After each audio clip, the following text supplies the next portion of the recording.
कि कहाँ जाए देखी वन शोभा, कुंजत चंचरीक मधुरोबा। शैल विशाल देख एक आगे, का परधाय चढ़ो भय त्यागे। कि पुर रखवार देख बहु, कपि मन कीन विचार। अति लघु रूप धरूं तो नगर करूं प्रसाद। कि मसक समान, मसक कहते मच्छर को, मसक समान रूप कप धरी। तो लंक ही चले सुमर नरहरि। कि नाम रंकरी एक निश्चरी, सो कह चले समोह इंद्री। कि जान ही नहीं मरम सट मोरा, मोर आहार जहां लग चोरा। क्यों मुट्ठी कमार महाकपिहानी, रुधिर पर बसत धरनी धनमणि। मुट्ठी कमार एक महाकपानी। तो हनुमान जी ने एक ही मुक्ति में उसको जो है भरासी कर दिया। और जैसे वो गिरी तो रुधिर बसत धरनी धनमणि, और मुंह से खून उबलती हुई वो पृथ्वी के ऊपर गिर पड़ी।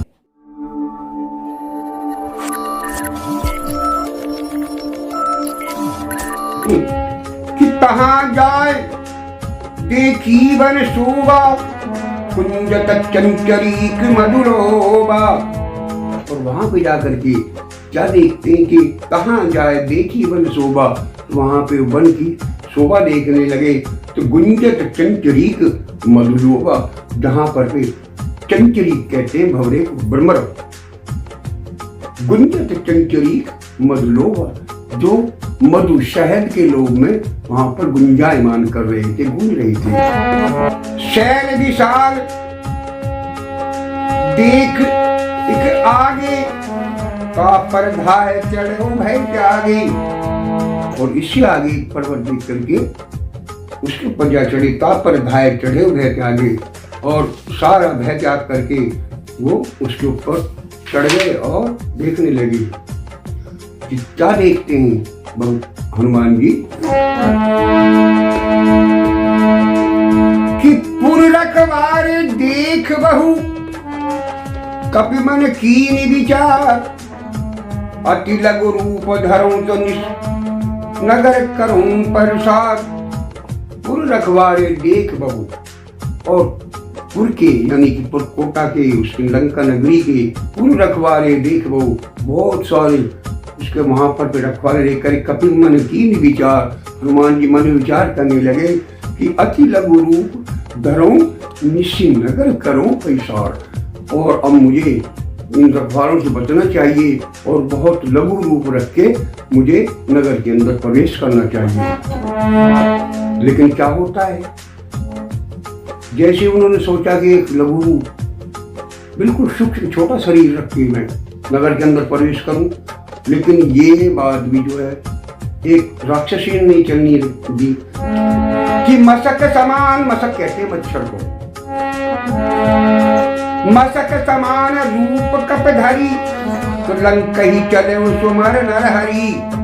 और मच्छर का रूप यानी मच्छर जितना रूप धर के हनुमान जी जो है वहां पे लंका के अंदर चल रहे थे। लेकिन वहां क्या होता है कि लंकनी नाम की एक राक्षसी थी जो हमेशा वहां पर पहरा देती है। कि नाम रंकनी एक निश्चरी, सो कह चले समोह इंद्री। और उसने देख करके लंकनी ने हनुमान जी से कहा, मुझे लंक करके तू लंका के अंदर प्रवेश करना चाहता है?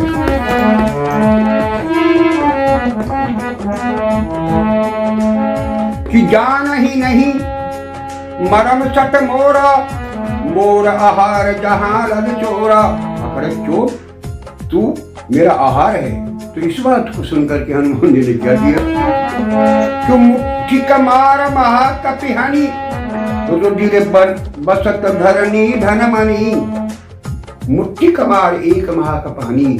तो हनुमान जी ने एक ही मुक्के में उसको जो है धराशायी कर दिया। और जैसे वो गिरी तो रुधिर बसत धरनी धनमनी, और मुंह से खून उगलती हुई जो वो पृथ्वी के ऊपर गिर पड़ी। तब वो क्या कह रही है कि देखिए, आप चाहे कोई भी हैं लेकिन कपिल रूप में है। मैं आपको एक बात बताती हूँ राज की, क्या कि विकल होश के कपि के मारे, तब जाने निश्चर संघारे। कि रावण को जब वरदान दिए गए तो तब मुझे भी बताया गया था कि विकल होश के कपि के मारे, कि जब तो एक वानर के मारने से विकल होकर के पृथ्वी पर गिर पड़ेगी, तब जाने निश्चर संगारे, तब ये जान लियो लेना कि अब निश्चरों का अंत नजदीक आ गया है और अब उनका संहार होना निश्चित है।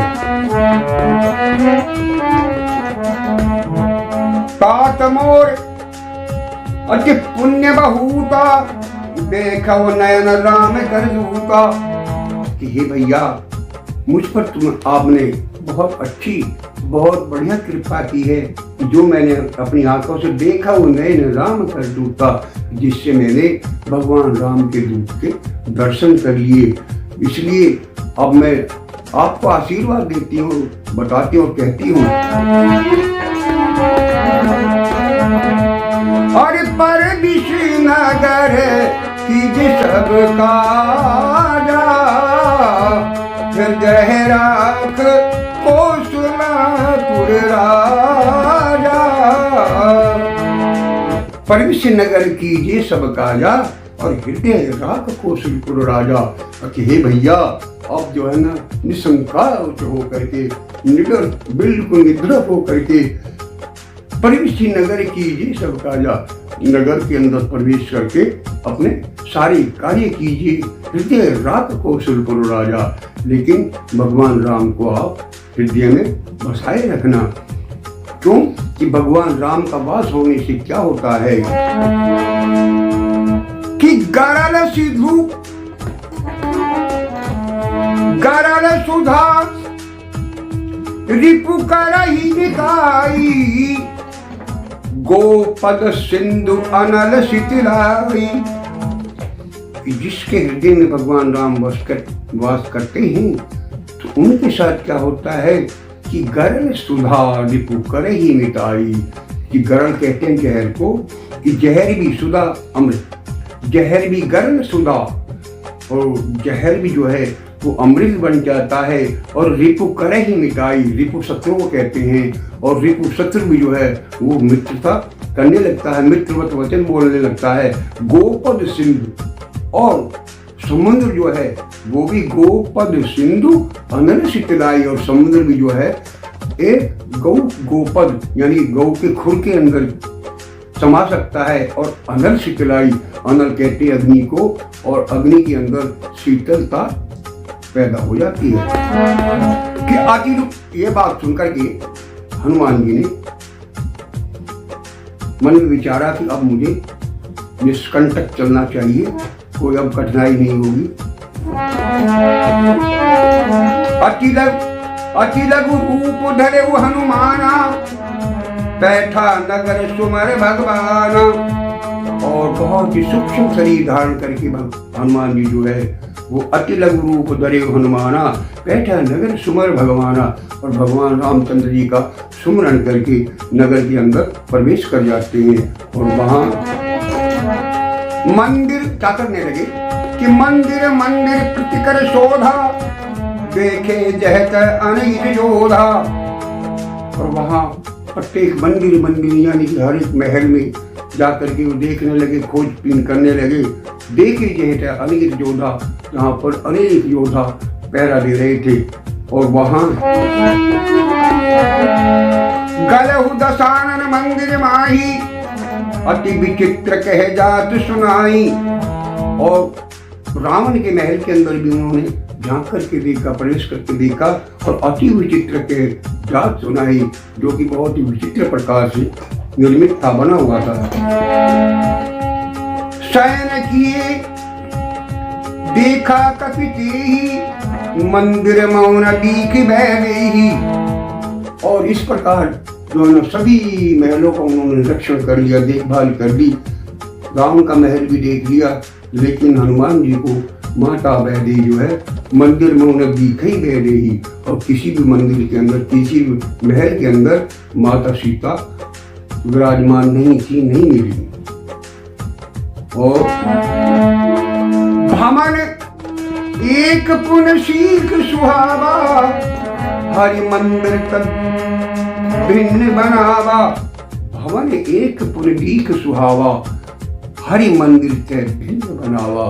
और वहां पर उनको एक ऐसा भवन दिखाई देता है कि मंदिर हरि मंदिर के भिन्न बनावा, जहाँ पर भगवान राम के, विष्णु जी के, उनके जो चिन्ह थे वो अंकित थे, जैसे कि धनुष, बाण, शंख, चक्र, गदा, ये वहां पे चिन्हित हो रहे थे। तो उधर ही जाकर के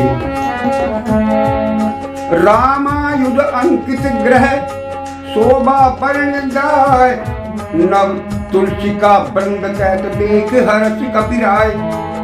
और वहां पर तुलसी का वृंद, और वहां पर तुलसी के पौधे लगे हुए थे और बड़े शोभायमान हो रहे थे। तो कपिराज जो है बहुत ही हर्षित हुए, बहुत खुश हुए और मन में सोच विचार भी करने लगे, क्या ये ऐसे लंका में निशाचरों को बास है, तो यहाँ कैसे ऐसे हो सकता भला। लंका निष्ठर निकर निवासा, या कहाँ सज्जन घर बासा। कि लंका निष्ठर निकर निवासा, यह कहा सज्जन कर निवासा, कि यहाँ पर राम भक्तों का या भगवान के भक्तों का निवास कैसे हो सकता है। तो इस प्रकार जो है ना, मन कहूँ तर्क करे कपिलागा, अपने मन के अंदर ही तर्क करने लगे, भाई ऐसा तो हो नहीं सकता। पर तेज समय इस बात के ऊपर जो विचार कर रहे थे हनुमान जी, तो तेज समय विभीषण जागा। विभीषण जो है वो उनकी निद्रा उतर जाती, खुल जाती है, तो जाग जाते हैं। तो आगे क्या होता है, उन्होंने जैसे ही उठकर बैठे तो क्या किया विभीषण जी ने, कि राम राम कई सुमरण कीना, हृदय हर्ष कपि सज्जन कीना। जैसे ही उठते भगवान राम का उच्चारण किया, और इस बात को सुनकर के हनुमान जी जो है हर्ष हीरे, हर्ष हृदय कपि सज्जन कीना। तो हनुमान जी जो है इस बात को सुनकर के बहुत ही हर्षित हुए कि अब मुझे इनके साथ पहचान करनी चाहिए, इनसे कुछ न कुछ बातचीत करनी चाहिए। क्यों कि साधु से बात करने में कोई हानि नहीं है। विप्र रूप धर बचन सुनाए, सुनत बचन उठते विभीषण आए। विप्र रूप धर बचन सुनाए, सुनत विभीषण उठते आए। तो उन्होंने, हनुमान जी ने ब्राह्मण का रूप धारण करके वहां पे विभीषण से मिले। तो सुनत वचन विभीषण जो है वे उठकर आए और कहने लगे कि कर प्रणाम पूछ कुशलाई, विप्र कहो निज कथा बुझाई। और विभीषण जी ने विप्र रूपी हनुमान जी को प्रणाम किया और कहने लगे कि विप्र कहो निज कथा बुझाई, कि हे विप्र आप अपनी जो है ना कुशल क्षेम सुनाइए और आप अपने बारे में बताइए। तो क्या होता है कि तुम हरिदास चरण है कोई, मोर हृदय प्रीत अति होई। कि मुझे तो ऐसा प्रतीत होता है, महसूस होता है कि कीट में हरिदासन में कोई, कि आप कोई न कोई भगवान के दास हो। मोर हृदय प्रीति अति हुई, क्योंकि मेरे हृदय में अति प्रीति उत्पन्न हो गई है आपको देख करके। कि तुम राम या कि तुम राम दीन अनुरागी, आयो मोह करण बड़भागी। और या कि तुम दीन राम दीन अनुरागी, आयो मोह करण बड़भागी। या तुम भगवान राम के पूजने वाले हो, उनके अनुरागी हो, आयो मोह करण बड़भागी। मुझे बड़भाग यानी मेरे भाग्य जगाने के लिए यहाँ पर आए हो। तब हनुमान जी ने अपना जो ब्राह्मण रूप छोड़ करके क्या किया। तब हनुमंत कैसव राम कथा निज राम, सुनत जुगल तन पुलक मंत मगन सुमर गुरुग्राम। तब हनुमंत कैसव राम कथा निज धाम, सुनत जुगल तन पुलक मन मगन सुमर गुरुग्राम। हनुमान जी ने सारी जो कथा वहां पर अपनी बखान करती, किस प्रकार मेरा आना हुआ और किस प्रकार माता जानकी का हरण हुआ है और उनको यहाँ पर ला करके रावण ने कैद किया हुआ है, लेकिन ये पता नहीं कि कहाँ पे। लेकिन ये भैया आप यहाँ राक्षसों के बीच में किस प्रकार रह रहे हो। हनुमान जी विभीषण से पूछते हैं कि आप यहाँ इतने राक्षसों के बीच में किस प्रकार आप रहन कर रहे हो, गुजारा कर रहे हो। तब विभीषण जी कह रहे हैं कि सुनहु पवन सुत रहन हमारी, जिम दस नहीं महु जीव विचारी। ये हनुमान जी सुनहु पवन सुत रहन हमारी, हमारे बारे में क्या पूछते हो। तो हम तो यहाँ पर इस प्रकार रहते हैं कि जिम दस नहीं महु जीव विचारी। जिस प्रकार 32 दांतों के बीच में जिद्दा रहती है, हम तो ऐसे यहाँ पर निवास कर रहे हैं कि तात। और इसके बाद फिर विभीषण जी हनुमान जी से ही पूछने लगते हैं, प्रार्थना करते लगे कि तात कब मैं जान अनाथा, करहि कृपा भानु कुलनाथा। ये भैया तात कब मैं जान अनाथा, मुझे अनाथ जान करके क्या भगवान मुझ पर कृपा करेंगे, मुझको दर्शन देंगे। कि तामस तन कछु साधन नाही, प्रीत न पद सरोज मन माही। कि तामस तन कुछ साधन नाही, इस तामसी शरीर से जो है मेरे से कोई भी भजन नहीं बन पड़ता। और प्रीत न पद सरोज मन माही, और ना ही मेरी पद सरोज कहते हैं कमल को, चरण कमलों में मेरी कोई निष्ठा सी नहीं रहती यहाँ पर रहने से। अगर जो रघुवीर अनुग्रह कीना, तुम मोहे दरस हट दीना। जो रघुवीर अनुग्रह कीना, तो तुम मोहे दरस हट दीना। तो ये भगवान रघुवीर की ही कृपा, भगवान रामचंद्र जी की कृपा है कि जो तुमने मुझे यहाँ पर दर्शन दिया है। इस प्रकार विभीषण जी ने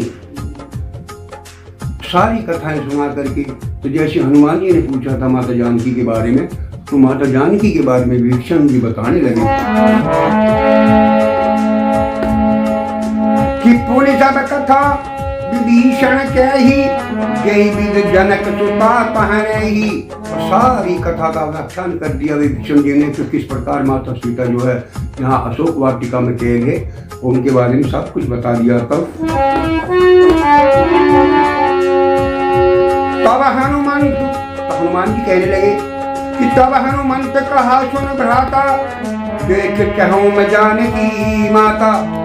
तब हनुमंत कहा सुन भ्राता, देख कहूँ मैं जानकी माता। ये भैया आपने पता बता ही दिया है, तो मैं माता जानकी के दर्शन करना चाहता हूँ, आप ऐसा उपाय कीजिए। तो विभीषण जी ने क्या किया,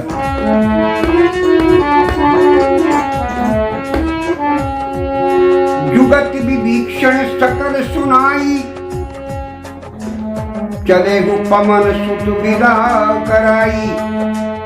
सारी युक्ति जो है ना हनुमान जी को विभीषण ने बता दी कि आप ऐसे से जाना और राक्षसों से बचते रहना, और क्योंकि यहाँ पे बहुत कठिन पैरा है। तो इस बात को सुन करके हनुमान जी कहने लगे आप चिंता मत करिए। तो चलिए वो पवन सुत विदा कराई, और वो विभीषण जी से वो विदा लेकर के वहाँ से चल देते हैं।